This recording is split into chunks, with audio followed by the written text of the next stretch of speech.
They are an extremely good fish to eat. But unfortunately, everybody hears the word carp. And you go back to common carp and you think, oh, they feed on the bottom. They're icky. They're full of bones. They're just nasty. The silver and the big head carp are plankton filter feeders. The meat is super clean, it's a really nice white meat, little teeny bit sweet, mild flavored, really, really good to eat. Welcome to the Woman Angler and Adventurer podcast, inspiring real women with a passion for fishing and the outdoors to go get their adventure on. Now, here's your fearless host, Angie Scott. Welcome back to another episode of the Woman Angler and Adventurer podcast. This week we're covering a topic I've wanted to feature for quite some time and found the most perfect guest to bring on to discuss it. Gretchen Steele is an outdoor public affairs communicator in Illinois, and we're going to be talking about a major issue affecting our fisheries, and that is Asian carp. I wanted to do my part to help get the word out about this issue and what each of you as listeners can do to help make a positive impact. So listen in and enjoy learning all about this invasive species, which thankfully is also a really great and healthy fish to eat.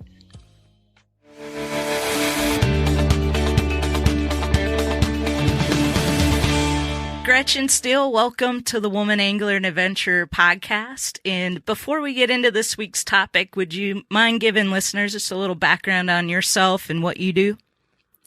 Well, I'm an outdoor writer and photographer. I'm a member of AGLOW, the Association of Great Lakes Outdoor Writers. Yeah, awesome. I was on the board there once upon a time. I'm also a member of Missouri Outdoor Communicators. Even though I live in Southern Illinois, I like my friends across the river. I'm a river rat. Okay. I'm lucky where I live is in a triangle between the Kaskaskia River and the Mississippi River. And we're right in that little triangle. Our county is where the confluence is. So I'm pretty much surrounded by rivers, and I've been on the river all my life. Nice. Yeah, that's kind of the opposite of me. So I grew up in Minnesota, and I've been a lake person. So rivers I'm not super familiar with. We never really went out on the river, fished much on rivers. We were just always going to the lakes. And so now that I'm in Tennessee, like all our lakes are actually reservoirs, man-made off of river systems. So it's been a little different for me getting used to actually having like channel markers and things like that I just wasn't around growing up. So, and it was a learning experience for me when I started traveling to Wisconsin and Minnesota and being on the big lakes, and the difference between, it was just the reverse of kind of your experience. It's like, boy, this is different. And they would talk about clarity during sturgeon spearing season, and clarity's bad. And I'm like, I can see the bottom, guys. Where I come from, if you can see 3 or 4 inches, you think you're cooking with gas. Right. What are y'all complaining about? Yeah. Well, have we crossed paths at all with AGLOW? I've been to the last couple conferences. I have not been to the last couple of conferences. Okay. So I think maybe we have not. I think we do probably have multiple mutual friends and acquaintances and colleagues through AGLOW. For sure. Yep. I've loved it. It's been game changing for me to get involved with that organization. I think it's a wonderful organization. Yeah. I can't say enough good things about AGLOW. Yeah, it's been great for me. I was so bummed that the conference got canceled this year because I was all excited. Finally, my first trip of the year to go up to Michigan. It was going to be in Gaylord, Michigan, and I run a Quest pontoon, and so they're up there as well. And it kind of worked out that they were going to have their dealer week the same week, so I was going to kill 2 birds with 1 stone, and then it all got canceled. So that was kind of a bummer. It's been quite the year here in Illinois, let me tell you. Yeah. We had every bit of our public land in Illinois shut down in March. Every single acre. Wow. And it's been it's been difficult here in Illinois. It really has been. And our particular area has been, even though we're southwestern Illinois and mostly you hear about Chicago, it's been hit pretty hard. I think we're going into additional mitigations probably in the next few days again. Yet once again. Yeah. Yeah, it's crazy. This thing just doesn't seem to be going away anytime soon. So we'll see. But yeah, I remember one of the states, you know, that there was all this uproar about people not being able to like go out on the lakes or on the water. That was us. Yeah. Okay. Yeah. That was awful. I couldn't imagine. And I was scared that, you know, other states would follow suit. And I'm like, okay, this is the one thing we can safely do, you know, and still maintain our sanity, you know, to be outdoors. Well, and it was really difficult. It was spring turkey season. A lot of Illinois' turkey permits are what they call site specific. So your permit is only good, say, at in Pyramid State Park. You can't use your turkey permit anyplace else. Can't use it on private ground. That's the only place you can use it. You couldn't get on the property, so you couldn't turkey hunt. Yeah. Wow.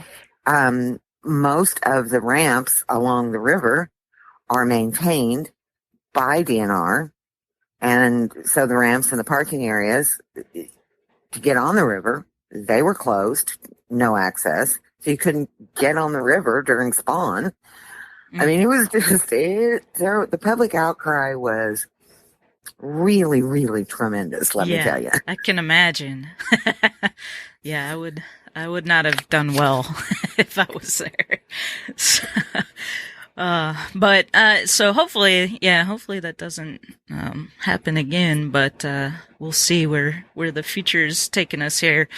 But so the reason I wanted to have you on the show, and you had made a post a little while back in the Woman Angler and Adventure Facebook group about a statewide Asian carp cookout in Illinois, and I've been wanting to cover that topic on the show for a while, and so when I saw that and I reached out to you, and it just all kind of worked out, and you mentioned they actually taste pretty good. Asian carp, and I need to be kind of clear. There's 5 types of invasive Asian carp that we're concerned about. Silver carp, and those are, some people call them jumping carp or flying carp. They're the ones that jump up out of the water in the big masses and create havoc. And then there's the big head carp. They're very similar to the silver. They're bigger and have a much bigger mouth and gill system. And some folks call them bucket mouths. I mean, some of these are so big you could probably put a 5-gallon bucket in your mouth. Then a little lesser known are the grass carp and the black carp. Okay. So what we're really fighting we're fighting all of them, but the big push is on the silvers and the big heads. And they are an extremely good fish to eat. Wow. But unfortunately, everybody hears the word carp. And you go back to common carp, and you think, oh, they feed on the bottom. They're icky. They're full of bones. They're just nasty. The silver and the big head carp are plankton filter feeders. The meat is super clean, it's a really nice white meat, little teeny bit sweet, mild flavored. Okay. Really, really good to eat. Over the years, we've done a lot of blind taste test, and we'll put out bluegill and crappie and bass and Asian carp. And people will consistently pick the Asian carp. And then when you tell them that they've eaten Asian carp, they look at you like you have 3 heads. I mean, they just can't believe it. The biggest downfall is it's a bony fish. You can fillet it out boneless, but it's a little tedious. So a lot of folks will just grind it up. And then that grinds up all those little bones, those little Y bones. Or they will can it or pickle it to soften up the bones. Gotcha. But it's because it has kind of a mild flavor, it takes on whatever, you can fix it Mexican style, whatever you come up with as an idea for using it, it will take on that flavor profile. Okay. So it's really versatile. And how did the statewide Asian carp cookout go? Because I know that happened last month. It went fabulous. Awesome. It was just, I've been pushing for people to eat Asian carp for a long time. And like I said, what we run into, the biggest issue is people hear carp and they automatically think, oh, ick. Mm-hmm. And if you've ever encountered an Asian carp when you're out boating or fishing and they get in your boat, they have a pretty thick slime coat and they have a really not so pleasant odor. So on the surface, they seem like a really yucko fish. They're also not all that attractive. No, they are not pretty fish. It's kind of like some days I feel like we're trying to put lipstick on a hog, but they taste so good. And once people learn to clean them, then, and once people have eaten them, they almost always change their mind. The cookout was super. What Illinois DNR did, they partnered with various restaurants throughout Illinois, statewide, north to south. I mean, it was from fancy schmancy places in Chicago. The event I was at Giant City State Park in deep southern Illinois. Great turnout. Each location, each chef or organization that signed on to do this prepared carp in a different way. DNR provided us with ever how much of the ground carp, and when you get the ground carp, you can buy this. When you get the ground carp, it reminds you a whole lot of ground turkey, to be honest. Okay. With you. So they were provided with however much ground carp they needed for their particular recipe, and then they prepared the recipe there on site and served it to folks free. Some folks did carp burgers, carp tacos, carp croquettes. At Giant City, we had a Jamaican style.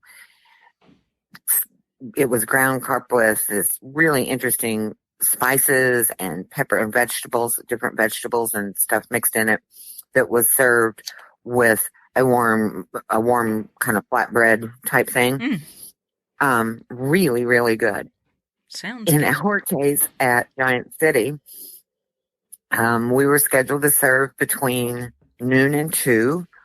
By noon, we had a line of people through the parking lot, and we were completely out of carp by 20 after 12. In 20 minutes, wow, we ran out. And that kind of is what happened all over the state. And folks were just really amazed at what a good tasting fish this is. And, where can we buy this? Where can we buy this? Huh. So we got it in their mouth. Yep. We got them to try it. They like it. So next phase is having more, is to continue to build a market, get it into more places retail. We do have some of the universities, U of I, SIU at Carbondale, some of the DNR cafeteria at the DNR headquarters. We're getting state facilities to serve it in their cafeteria. Okay. So that's helping out a good bit. It's a super, super healthy fish. Probably the only fish that is healthier for you to eat is wild salmon. Okay. Wow. It's very high in omega-3s, and because they're filter feeders and plankton feeders, they don't have the contaminants that you get in some of your bottom feeding fish or predator fish. And, we've also seen a push in Illinois to get it into food banks. Yeah. Because it is such a high protein, low fat, good for you to eat. This really is an answer to some of our hunger issues. Yeah.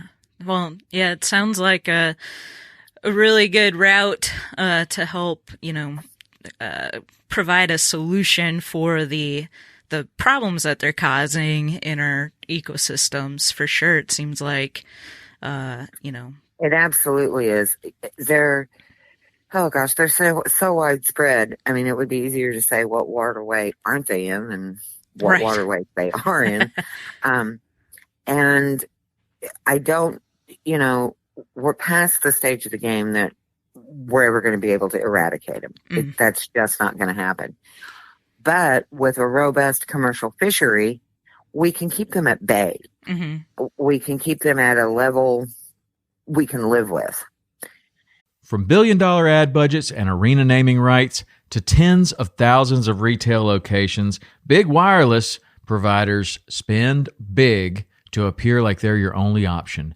How do they afford it all? That big bill you get at the end of every month. Mint Mobile had a different idea. Instead of brick and mortar overhead, Mint Mobile is online only. What does that mean for you? A whole lot of savings, because wireless plans from Mint Mobile start at just $15 a month. That's unlimited talk, text, and data for just $15 a month. You'll save enough that you can get a brand new rod and reel for the upcoming season. For anyone who just hates their phone bill, Mint Mobile offers premium wireless for just $15 a month. All plans come with unlimited talk, text, and high-speed data delivered on the nation's largest 5G network. You can use your own phone with any Mint Mobile plan, and you can even keep your same phone number along with all of your existing contacts. By going online only and eliminating traditional costs of retail, Mint Mobile passes significant savings on to you. Switch to Mint Mobile and get premium wireless service starting at just $15 a month. To get your new wireless plan for just $15 a month and get the plan shipped to your door for free, go to mintmobile.com/waypoint. That's mintmobile.com/waypoint. Cut your wireless bill to $15 a month at mintmobile.com/waypoint. And, that's been primarily, I think, one of the most successful ways of removing them from the waterways is using commercial fishermen. Mm-hmm. The problem is we just don't have a great market yet. Right. And I heard, and Kentucky's had some really great success. I just got to say, those commercial fishermen on Kentucky and Barkley and that particular area, those guys are fantastic. And they are doing such a great job.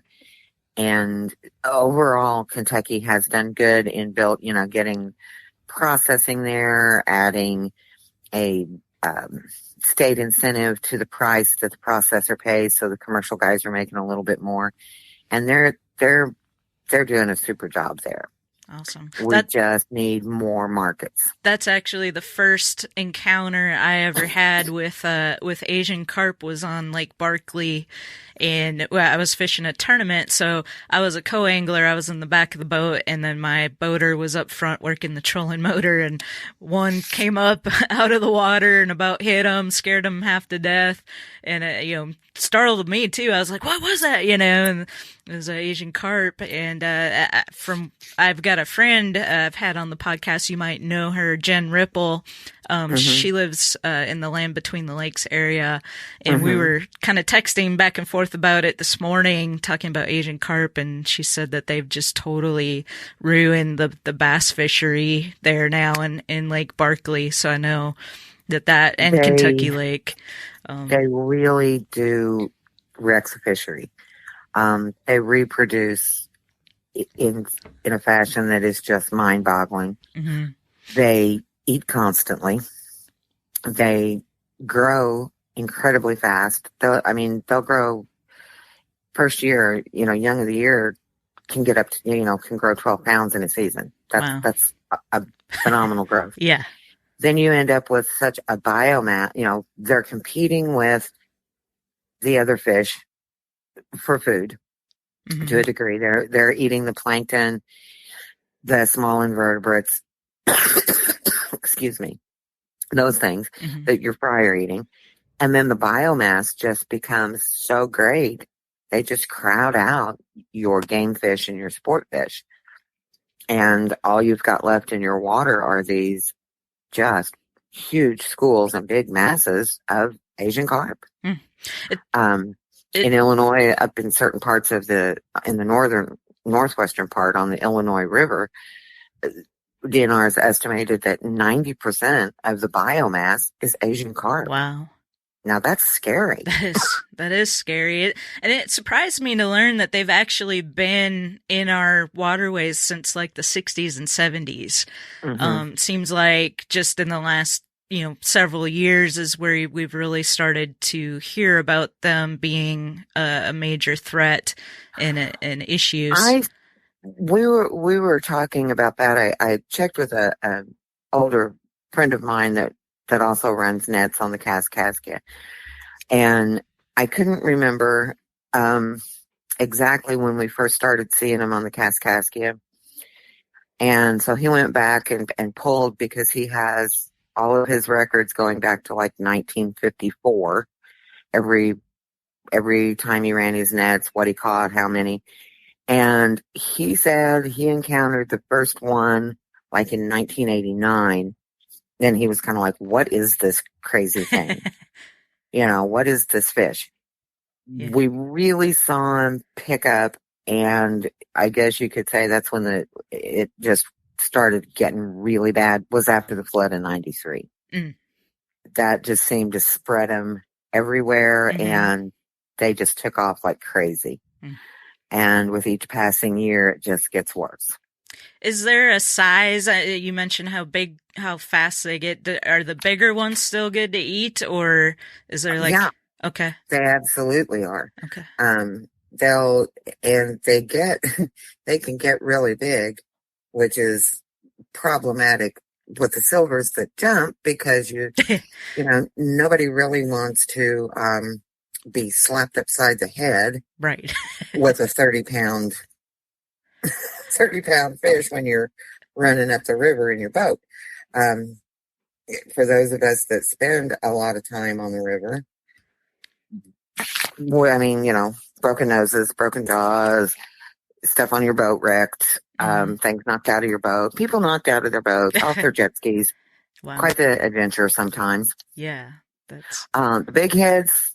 They can get up to 5 foot long, 110 pounds. Wow. Silvers will they'll go probably about 4 foot, maybe a little bigger, and anywhere up to 40 or 50 pounds. It just depends on where they're at. Mm-hmm. So they can get really, really big in the right areas. We aren't seeing quite as many of the great big ones as we used to. And I think part of that is because there's just so many of them. It's like anything. They're even crowding themselves and not being able to eat as much. Interesting. Well, when I was doing research for this, one thing I came across that was kind of made me chuckle is there's a redneck fishing tournament, and it says it's in Bath, Illinois, where people compete to catch these with their nets as part of the tournament. That's and you will find. I mean, that's probably one of the largest ones, and certainly the most well publicized. Mm-hmm. In my particular neighborhood,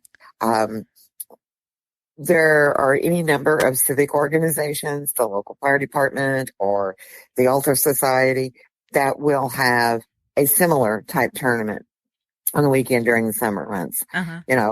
And it's just you go out and ever how many, and people, they decorate their boats and they construct these elaborate butterfly wing things, or they have 6 guys with big long nets. It's really a hoot to watch one of these. It really is. But it takes, the goal is to get the Asian carp out of the waterway. Right. One of our local Fish and Wildlife areas started 7-8 years ago. It's the Kaskaskia River State Fish and Wildlife Area. And the site super there recognized that, sport fishing was really going down. We got to do something about this. So through our DNR, they sponsor a annual bow fishing tournament to clean out, and the goal of the tournament is to take out the silver. Mm-hmm. So, and then it's like any other bow fishing tournament, except the goal is to see who can get the most silvers out. And it's really grown and turned into a community event.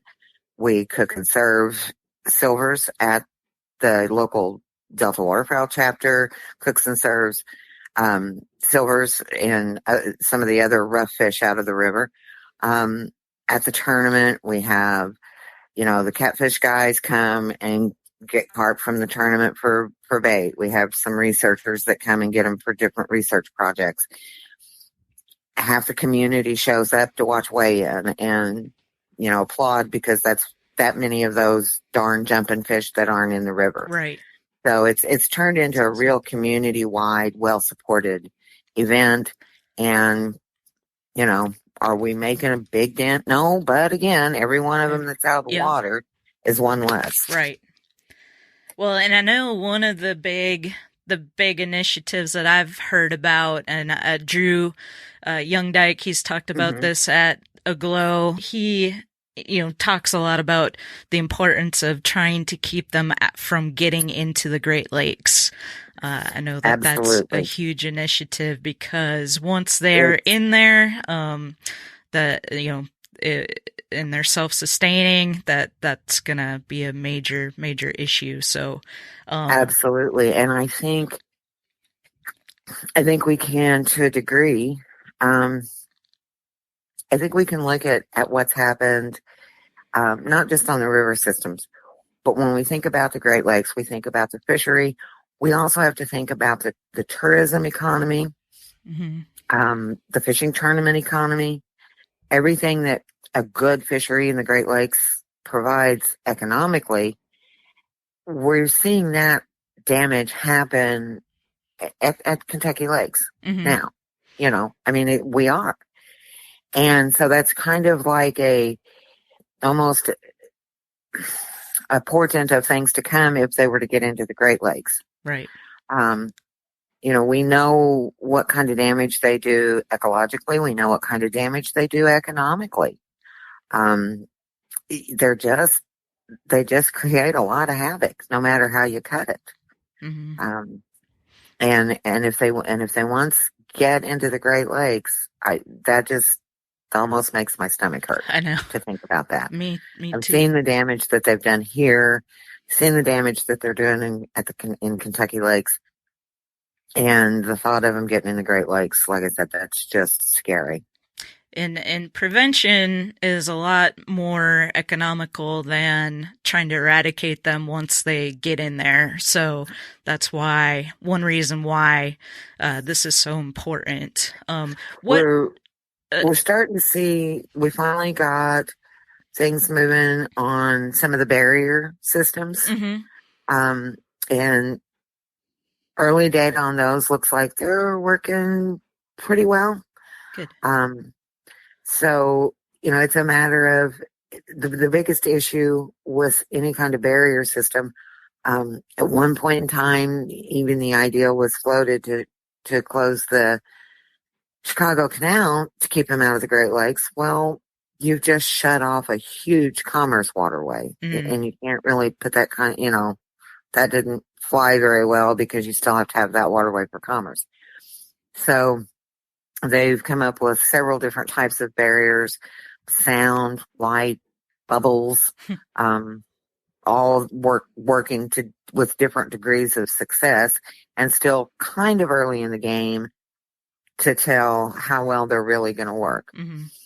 So it's going to really take a combination of those types of efforts, barriers, stuff at the locks and dams, go through a lock. When the boats lock through, different types of barrier systems. And then when you add in commercial fishermen, between the two, it's hoped that will somehow keep them from moving further north and keep them and start knocking back the populations where they're at. Mm-hmm. Are there any other solutions other than commercial fishing and barrier systems that are in place? There's been some discussion about biological solutions. Mm-hmm. The unfortunate piece of that is, well, you know, we've already messed things up enough. Let's throw some kind of weird disease into right. and hope it just hits the carp, you know? Right. There are some different biological solutions and or chemical solutions. But the unfortunate piece of those at this time, they don't just affect the carp. So you're really messing with the whole ecosystem some more and risking wiping out an entire fishery. Yeah, that doesn't sound like a very effective solution there. Yeah, well, you know, I believe it's in Australia. They've been testing some kind of virus that supposedly in the early stages will only affect the carp. I don't know. That kind of makes me a little nervous. Yeah. Yeah, anytime you start messing with that stuff, it makes me nervous too, for sure. What can individuals do to help? Start eating them. Yeah. Start asking grocery stores and restaurants to carry them. If you're an angler and one gets in your boat, certainly don't put it back in the water. Kill it. Mm-hmm. The other thing is, if you're an angler, you learn to clean them and utilize the ones that do end up in your boat. It's a shame that there just aren't any good hook and line methods for catching them, because that would make all the difference in the world. But because they're filter feeders and the way they feed, there just aren't any methods other than snagging. And snagging's only, you know, snagging, you run into all kinds of regulations about snagging.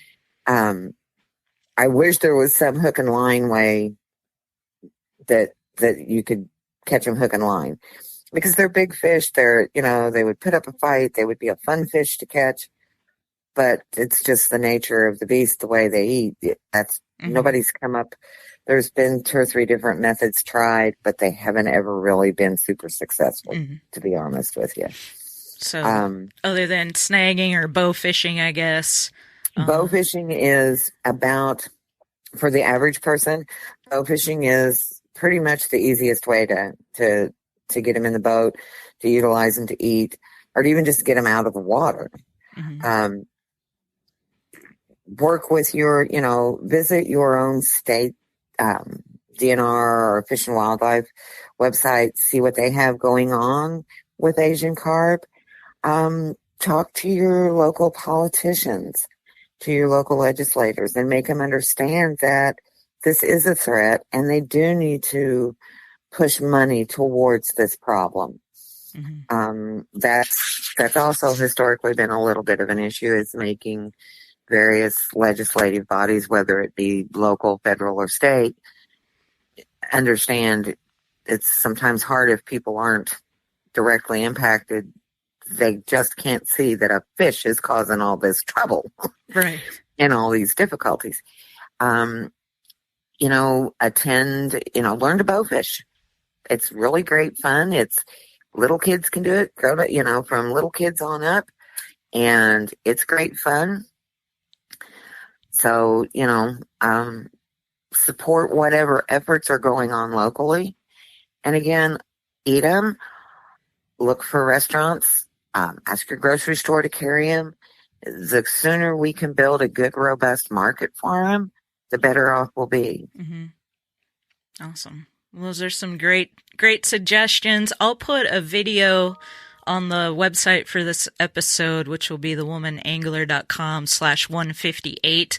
I'll put a YouTube video on there that shows you how to identify Asian carp, so that should help as well. So when you do come across one, you know what it is, and you know not to put it back in the water.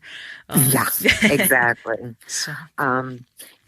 Just so you know, USGS, United States Geological Survey, they have a lot of really good information about Asian carp with maps and long-term data and numbers, and they're using the ArcGIS stuff to build kind of like an Asian carp story type thing, and there's a ton of good information through USGS. Okay. I'll put a link to that on the website as well then. So awesome. Well, I really appreciate you coming on the show and talking about this. Like I said, it's been a topic I've wanted to cover pretty much ever since I started the podcast. So I'm glad to have the opportunity to get the word out and hopefully help make a difference in what's going on. I want to extend an invitation to you. Good Lord willing and COVID resolving, we will be having our bow fishing tournament again here in July, the DNR sponsored tournament. Okay. I'd like to extend an invitation. Come up. I can promise you we'll get you on a boat with experienced bow fishers and let you kind of get up close and personal with how this works. Yeah, that would be awesome. That would be so much fun. I would love that. And you're not that far from me, I don't think. No. Southern Illinois isn't too far of a drive, so that would be fantastic. We would love to have you here. You come up the night before. We'll take you out and let you see how how we're all running hoop nets, and we'll get you set up. Awesome. So just consider that your official invitation, provided it's all okay by July. I hope so. But yeah, I'll be looking forward to that. Let's definitely stay in touch. I appreciate that. That will be fun. All right. Well, thank you again. I really appreciate you inviting me to do this. Of course. I keep telling people, eat more carp. Yeah. Eat more carp. Yeah, well, I'm excited to try it now, too. I've never tried it, so that will be the next thing on my list.